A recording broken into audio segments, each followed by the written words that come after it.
Pilkada 2020 memanas, apakah politik uang mengganas? Happy anniversary to Pilkada 2020 from Kauser Membara. Are you ready?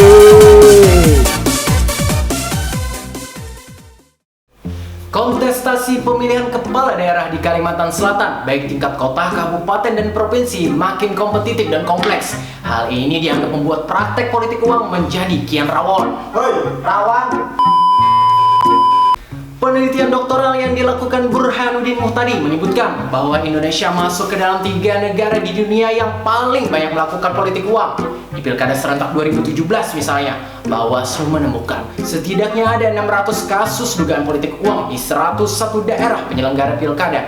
Pilkada 2018 tercatat ada 535 kasus indikasi terjadinya politik uang, dan di pemilu 2019 Bawaslu menerima 6.649 temuan dan laporan dugaan pelanggaran pemilu berupa politik uang.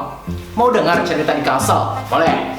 Kasus di Pilkada 2015, Ketua Bawaslu Kalsel Mahyuni menyita 16 amplop berisi uang masing-masing Rp100.000 plus alat peraga kampanye sang calon gubernur. Di mana? Di kawasan Belitung Selatan, Banjarmasin.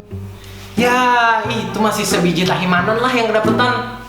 Kenapa bisa terjadi sih? Almas Syafrina dari Indonesian Corruption Watch menyebut politik uang lahir karena ketidakpedean kandidat bahwa mereka bisa menang dengan cara yang jujur. Selain itu, politik uang muncul lantaran persoalan rekrutmen calon pejabat publik yang dimintai mahar sama parpol dan penjaringan calon yang mengandalkan kapasitas itu hanya sebagai formalitas. Politik uang ini bahaya sana kayak. Kenapa nah? Karena kata Bang Fadil di dalam Hanil, peneliti Perludem menyebut karena biaya politik yang tinggi, ketika pelaku politik uang berhasil menjabat, sang pejabat bisa saja berpikir bagaimana mengembalikan uang yang sudah dikeluarkannya. Ujung-ujungnya memanfaatkan uang atau proyek negara untuk keuntungan pribadi atau sanak famili. Ente-ente nih yang dikasih 50.000, 100.000-an waktu kampanye dapat bagian lah kena. Gak ada harapan, bejauh nyawa Jersiden.